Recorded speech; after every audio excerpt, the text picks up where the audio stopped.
अल्हम्दुलिल्लाहि रब्बिल आलमीन वस्सलातु वस्सलाम अला सय्यिदिल अंबिया वल मुरसलीन व अला आलिहि व सहबिहि अजमाइन। बिस्मिल्लाहिर रहमानिर रहीम। फलौला नफर मिन कुल्लि फिरक़तिन मिनहुम ताइफ़तुन लियतफ़क़्क़हू फ़िद्दीन व लियुनज़िरू क़ौमहुम इज़ा रजऊ इलैहिम लअल्लहुम यहज़रून। या अय्युहल्लज़ीना आमनू इत्तक़ुल्लाह व कूनू मअस-सादिक़ीन। निहायत वाजिबुल एहतराम तशरीफ़ वठींदड़ मशाइख़ किराम, क़ादरी, नक्शबंदी, सहरवर्दी, समूरा मशाइख़ माशा अल्लाह हिते मौजूद आहिनि ऐं उलमा किराम जेके हिन दीनी तक़रीब में इख़लास सां मोहब्बत सां तशरीफ़ वठी आया आहिनि ऐं समूरा अज़ीज़ दोस्त, अस्सलामु अलैकुम व रहमतुल्लाहि व बरकातुहू। बुज़ुर्गो,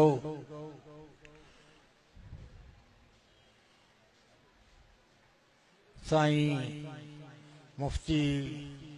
अब्दुल रहीम सिकंदरी रहमतुल्लाह अलैह उहे पंहिंजी ख़िदमतुनि जे हवाले सां, इख़लास जे हवाले सां, अमर बिल मारूफ ऐं नही अनिल मुनकर जे हवाले सां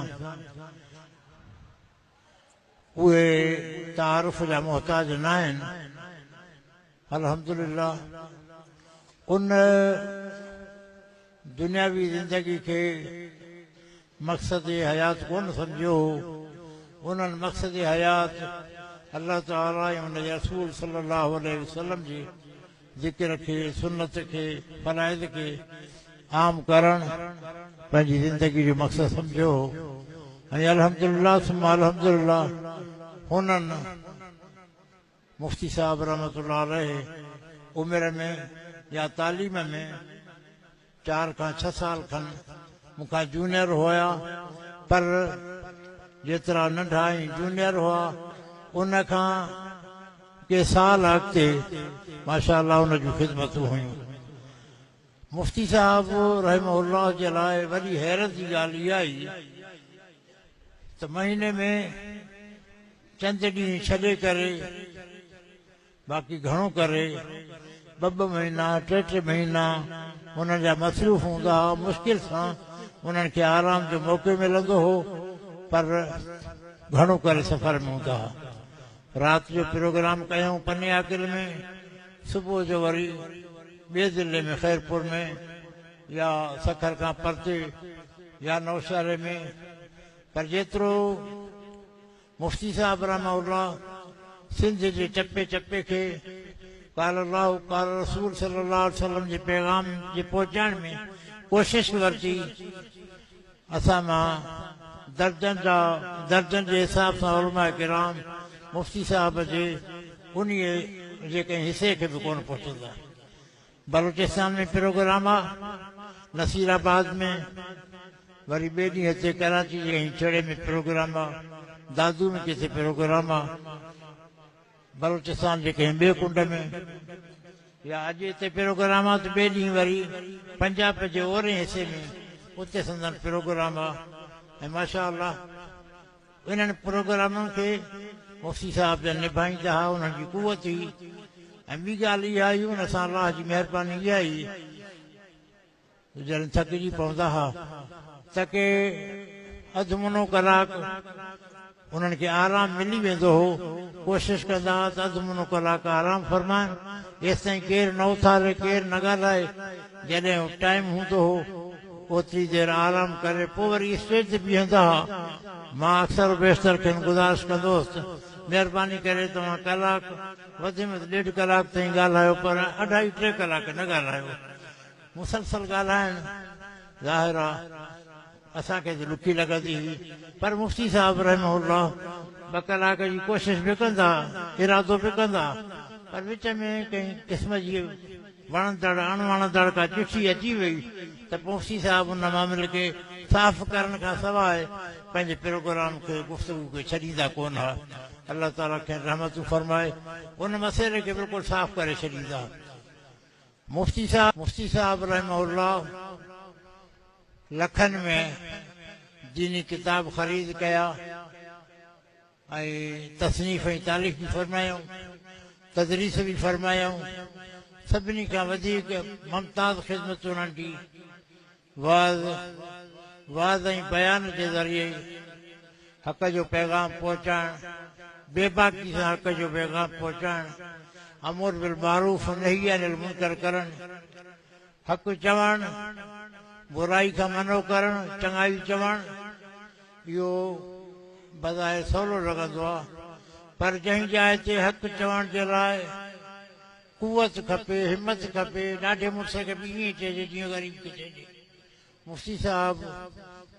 शेर मुस्तफ़ा सल्लल्लाहु अलैहि वसल्लम में इहा ख़ूबी हुई त हक़ बयानु फरमाईंदा हुआ, उन खां पोइ इन ॻाल्हि जी परवाह कान हुई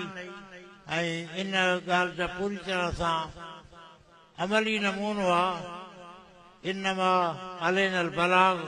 असांजे ज़िमे आहे पहुचाइणु, उन खां पोइ वधीक अलाह करीब जी मर्ज़ी। तव्हां ऐं असांजे ज़िमे चङाई जी कोशिशि करणु, इख़लास सां, नेक नियती सां। मुफ्ती साहब रहमहुल्लाह इन जो हिकिड़ो दफ़ो न पर 1000 दफ़ा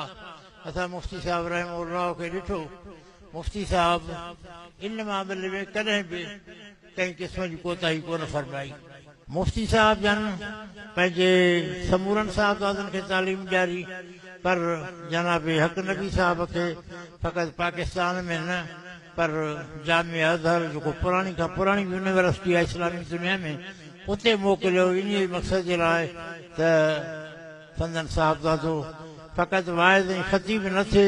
पर अरबी इल्म ऐं फ़न में बि माशाअल्लाह मुमताज़ ऐं मुनफ़रिद थी अचे। ऐं खेनि अंदाज़ो हो त लाइब्रेरी जेका तमामु लखनि खां मथे चढ़ियल लाइब्रेरी, उन जी बि संभाल कनि ऐं दीनी अदारे खे बि बाक़ी रखनि ऐं हलाइनि। अल्हम्दुलिल्लाह उहा अल्लाह ताला मुफ्ती साहब जी उहा ख़्वाहिश पूरी कई ऐं असांखे बि उमेद आहे इंशा अल्लाह मुफ्ती साहब जे इख़लास जे करे अल्लाह ताला हक़ नबी खां उहा ई ख़िदमत वठंदो जेका ख़िदमत मुफ्ती साहब रहमतुल्लाह अलैह खां वठंदो हो। अल्लाह ताला हक़ नबी साहब खे, उनजे भाउरनि खे, समूरनि उनजे मुतालिक़ीन खे बहितर खां बहितर क़ुवत ऐं तौफ़ीक़ अता फरमाईंदो। असां समूरा यकीन मुफ्ती साहब रहमतुल्लाह अलैह जी असांखे वाखाण जी ज़रूरत ई कान्हे का, न मुफ्ती साहब खे ज़रूरत आहे। अल्हम्दुलिल्लाह मुफ्ती साहब रहमतुल्लाह अलैह जी विसाल खां पोइ उनजे क़बर जी जाइ बि अल्लाह ताला जी मर्ज़ी ऐं मनशा मुताबिक़ उनजे क़बर जी जाइ बि उते ठही, जंहिं जाइ ते जहान छॾण खां पोइ बि काल अल्लाह काल रसूल पंहिंजे क़बर में ॿुधंदा रहंदा ऐं जेको बूटो उन्हनि पोखियो उन साॻे बूटे जो नफ़ो ऐं बरकतूं इंशा अल्लाह हासिल कंदा रहंदा। अल्लाह ताला संदन क़बर शरीफ़ ते रहमत नाज़िल फरमाए ऐं अल्लाह ताला जामिया राशिदिया जे समूरनि बरकतुनि खे मरकज़ फैज़ फरमाए। दोस्तो, मां आयत पढ़ी फलौला नफर मिन कुल्लि फ़िरक़तिन मिनहुम ताइफ़ा लियतफ़क़हू फ़िद्दीन,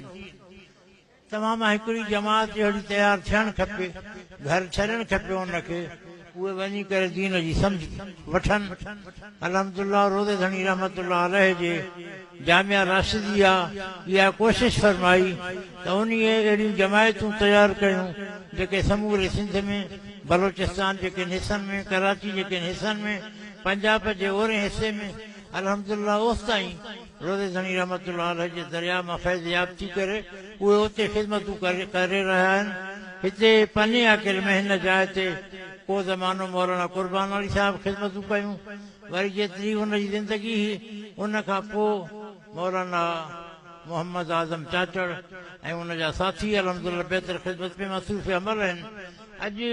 दस्तारबंदी जी बि तक़रीब हुई ऐं आहे। मुंहिंजी हाज़िरी मुफ्ती साहब रहमहुल्लाह जे इसार सवाब जे गर्द सां बि हुई ऐं इन लिहाज़ सां बि त जेके असांजा प्यारा ॿार, पाकीज़ा ॿार जिन कलाम पाक जे हिस्से जी शहादत हासिल कई, उहो दरगाह शरीफ़ ते उन्हनि जी दस्तारबंदी थी। पर हिन जाइ ते हिन शहर वारनि खे ख़बर पए त हिन जाइ ते अदारो कमु करे रहियो आहे ऐं तव्हांखे घणो करे ॾिसण जो मौक़ो न मिलंदो सभु को पंहिंजे कम में आहे अॼु तव्हां समूरा दोस्त हूंदो उन्हनि जा वालदेन अज़ीज़ क़रीब हूंदा उहे सभु इन्हनि बचनि जे कलाम पाक जे हिफ़्ज़ में ख़ुशी ऐं मसरत महसूसु कंदा अल्हम्दुलिल्लाह मां बि तव्हांजे ख़ुशियुनि में शरीक आहियां ऐं अल्लाह ताला खां दुआ आहे त इहो सिलसिलो हमेशह रहे असांजा बच्चा तव्हांजा बच्चा असां जूं तव्हां जूं नियाणियूं उन्हनि जे लाइ बि कलाम पाक जे ख़िदमत जो सिलसिलो कोशिश ई आहे हालांकि नियाणियुनि जे तालीम जो मसइलो काफ़ी मुश्किल आहे पर जामिया राशिदी जी इहा कोशिश आहे त जंहिं जंहिं जाइ ते असां नियाणियुनि जी तालीम जो इंतिज़ाम करे सघंदासीं उन्हनि जी बाक़ाइदा तालीम जो इंतिज़ाम हैदराबाद में बि आहे दरगाह शरीफ़ ते बि आहे कुझु दाएं बाएं बि असांजा प्रोग्राम अल्हम्दुलिल्लाह आहिनि किथे क़ाइमु थी चुका आहिनि नज़ारा किथे क़ाइमु थियनि पिया असांजो फर्ज़ु आहे तव्हांजो फर्ज़ु आहे अहले सुन्नत जमात जो फर्ज़ु आहे त असांजूं तव्हांजूं नियाणियूं उहे माशाअल्लाह कलाम पाक जी तालीम वठनि ऐं अॼु मां हदीस शरीफ़ पढ़ी रुबैया बिन्त मुहब्बत हिकिड़ी नियाणी आहे नीगर आहे ऐं सहाबिण आहे वॾा वॾा साहबी उनखे अची अर्ज़ु कंदा हुआ न्याणी अदी भेण सिफ़ी लना रसूल अल्लाह सल्लल्लाहु अलैहि वसल्लम तो रसूल अल्लाह सल्लल्लाहु अलैहि वसल्लम खे वेझे खां ॾिठो आहे उनजी सीरत उनजी सूरत उनजे हुसन ऐं जमाल खे अमा असांखे महिरबानी करे रसूल अल्लाह सल्लल्लाहु अलैहि वसल्लम जी असांखे सीरत ऐं सूरत ॿुधाए त उहा रुबैया बिन्त मुहब्बत नंढड़ी मासूमड़ी उहा नबी करीम अलैहिस्सलातु वस्सलाम सां कॾहिं मोहर नुबूअत खे ॾिठईं कॾहिं कहिड़े नमूने सां पर उन जो टाइम गुज़रियो पोइ उन अम्मा फरमायो त रसूलुल्लाह सल्लल्लाहु अलैहि वसल्लम जे रुख़ अनवर जे तरफ़ निहारींदे तूं सम्झे त चंड लही आयो आहे ऐं चंड खां वधीक ख़ूबसूरती नबी करीम अलैहिस्सलातु वस्सलाम जा कॾहिं फरमायूं कान नशम्स तज़ीब फी वजही या कानल कमर